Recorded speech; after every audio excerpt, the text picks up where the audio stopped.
Akwesasne, and welcome to this week's Kanien'keha phrase of the week. So this week, our phrase is Kanien'keha. Kanien'keha.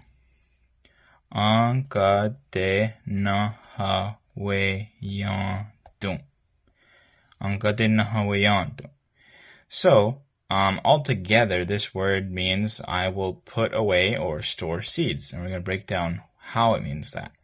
So we start over here with this en. So this en cluster is one. This n isn't pronounced. It's just to show that this is a nasal vowel, an So is the future marker.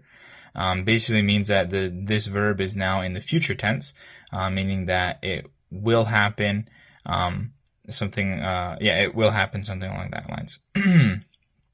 So next is this K, and this K here is the subjective, which is why we have it in red. It's a subjective prefix, and this subjective prefix is the one for the EE pronoun. So EE means I or me. Okay. Next, we have this ATE, which is what we call in linguistics a semi-reflexive infix. Okay, so I'm going to describe a little bit what that means. In infix, so in the language we have prefixes, right? So pre, it means it comes before. So these and this K are a prefix. Then we have suffixes, right? So verb suffixes that come at the end. And then an infix means it comes in the middle. So this is what we call a semi-reflexive infix. And basically it can mean it is the middle voice. We use it in the language for a bunch of different reasons. In this case, it more accurately translates to the action is being done towards something that they own. Or possibly upon oneself. In this case, it is more likely implied that you're putting away something that you own. So here, it could be more accurately translated as I will put away or store my seeds. So that's basically what this semi-reflexive means. Next is this naha, which comes from the word gana, which we used in the first one. This is the noun root for the word for seeds, which is gana. We use this in the first video, in the first phrase of the week, where we had it for a white corn, ganaha gana, which is onaha. You can see it's right there, or gana.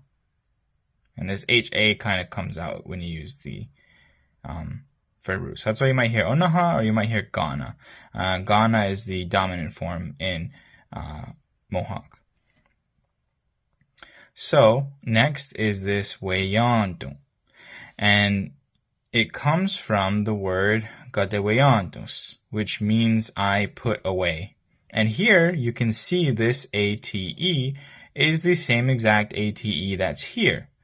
So usually when a verb like this has an infix, we're going to continue to use that infix when we conjugate it.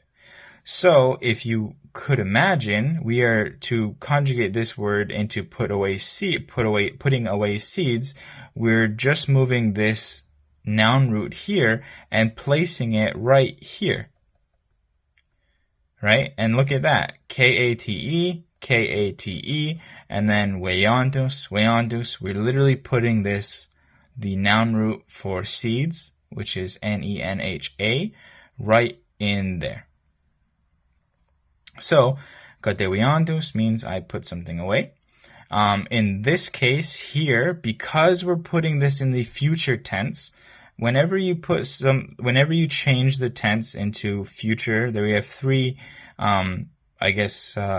they're sometimes tenses, sometimes called moods, three moods, basic moods in the language, I should say, which are the future, the optative, and the past, or the definite, depending on what people call them.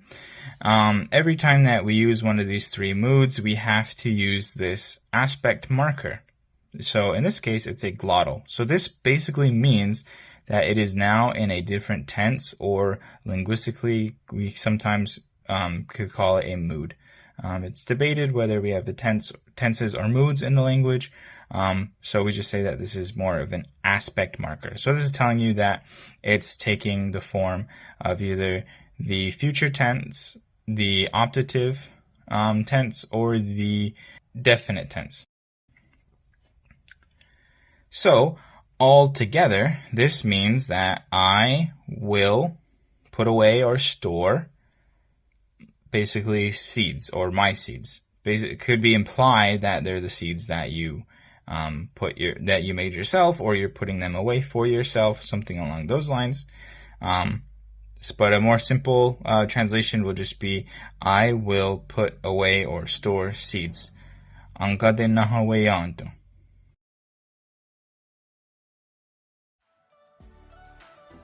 Nyama for tuning in. Be sure to follow the Mohawk Council of Akwesasne and Thompson Island Cultural Camp for more Kanien'keha phrases of the week. I hope you all have a nice day. Ona.